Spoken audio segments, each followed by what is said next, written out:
When you set a definite date, but she tries to continue a text conversation even after setting it. Well, that's typically, well, that could be a couple reasons. She could be very needy, or she just has super high interest in you. And so it's like, take your time getting back to her. It's like, I don't like texting, to be honest with you. And the memes and stuff, because I got so many friends and family that are sending me crap all day long. It's whether it's social media or through the messaging apps. And sometimes I look at that, I'm just like, I'm going to get to that later. And sometimes I'll let the stuff collect for a couple of days and go back to it. But point being is that we all, I think, get overwhelmed with texts and memes, and we want to like the thing that our family sent to us or acknowledge it. And so take your time. Typically, if she's messaged you after like 7 o'clock at night, wait till the next morning to respond to it. Don't don't be in a rush. Even though a lot of girls that women that would hear that and want to give it, oh, you should text her back right away. Everybody has their phone. It's like, maybe you're in a business meeting. You don't know her if it's somebody you just maybe made your first date with, or it's like, I don't know her. Somebody that starts. The other thing is women have a good attitude. They're easygoing, easy to get along with. They'll be glad to hear from you no matter what, even if it's like the next morning that you respond to her. But women with a bad attitude are going to start getting pissed off. And that's a good thing, because by taking the measured steps that are in my book, is that you can spot those wacky women that are going to get pissed off and angry and give you a hard time, that are just, that get to the point where you start questioning yourself and what you're doing or what you're saying, your recollection of events. She'll use that to kind of manipulate and gaslight you. And so you want somebody that's easygoing, easy to get along with. And so whether you call her, or you text her, or you take longer to respond to her messages, she's going to have a good attitude about it. And she'll learn. She'll recognize if she sent you 2 or 3 messages, 10 o'clock at night, she sends you 3 or 4 memes and texts you, and you don't respond till the next day. It's like, she'll be glad that you responded. And the reality is, she'll be even more into you when you do respond. So it doesn't mean you ignore her, but if somebody's barraging you with messages when you got a definite date and your rapport is really high, then take your time responding to her, even if it gets under her skin, because she'll like you more. It's a scientific fact that women are more attracted to men whose feelings are unclear. And you could ask a room full of women about that, and they'll disagree with me. But the reality is, it has a positive effect on their interest.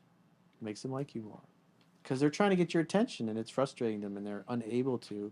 And they go, "Where is he? What is he doing? Is he married? Does he have a girlfriend? Did I upset him? Did I turn him off? Does he not like my voice? Does he think my ass is too big? Does he think my boobs are too big? My boobs are too small? Does he not like my hair color?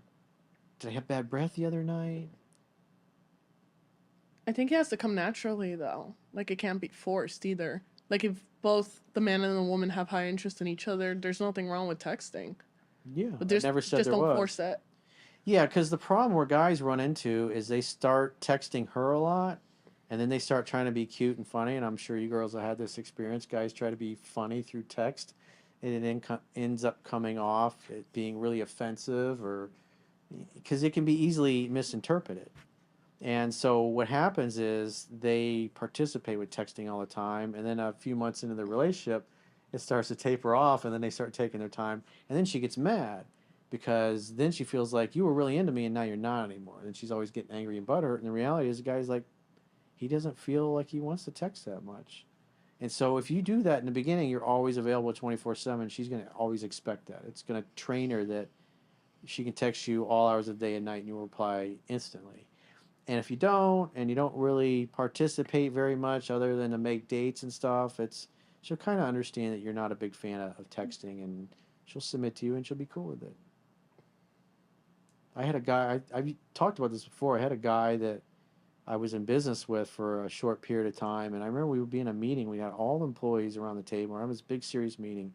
And his wife just kept calling and calling and calling. And he's running the meeting, and then he's like, yes, honey. He's like, I'm in a meeting. And it's like, is something wrong? Yeah. And she's like, oh no, I just want to see how you were, because this particular guy had cheated on her multiple times.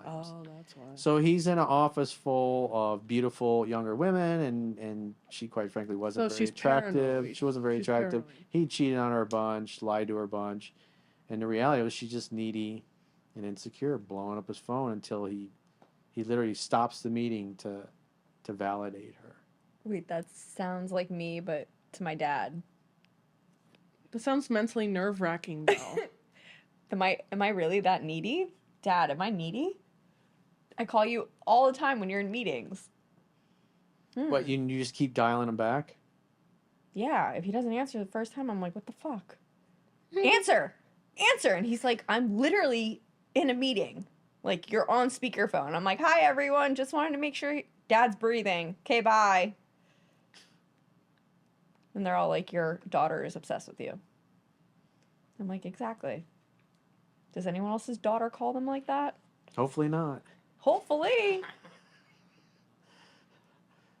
Stay Hopefully in school, Chernobyl is the girls. only one that tortures her father. but if Stay in he's- school. If he's cheated on her multiple times, at this point it's just she's super paranoid and she's very like scared. Well, at that or point, man, that anxious. dude's married.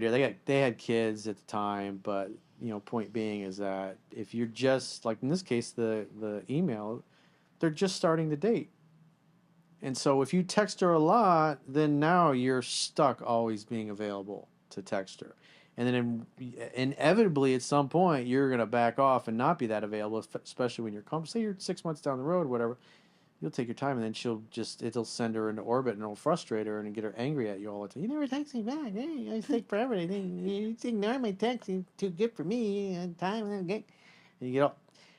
But if you just, scarcity creates value. If you're kind of hard to get a hold of, you're like, babe, I'm in meetings. Sorry, I can't. I got stuff to do. I can't just drop what I'm doing and text you back. It's like, I'll see you when I get home. I adore you. I'll take care of you when I get home, but I got a meeting. Take care. No, of when I that get gives me home. so much anxiety when I don't get that answer. Well, you're going to have to cope and seethe. But he's also in another state, and it's also my dad, so it's not like I'm dating my dad. You love your dad. I love my dad. I'm a Just daddy's girl, so needy and it's clingy so daughter. hard. It's so hard. And so is Sonny. Sonny's very needy and clingy. Sonny's the most. He needy. yelps and he whines. Sonny's the Somebody goodest leaves the boy. room, he yelps and He whines. is the goodest boy. We love Sonny. We just love Sonny. Anyways.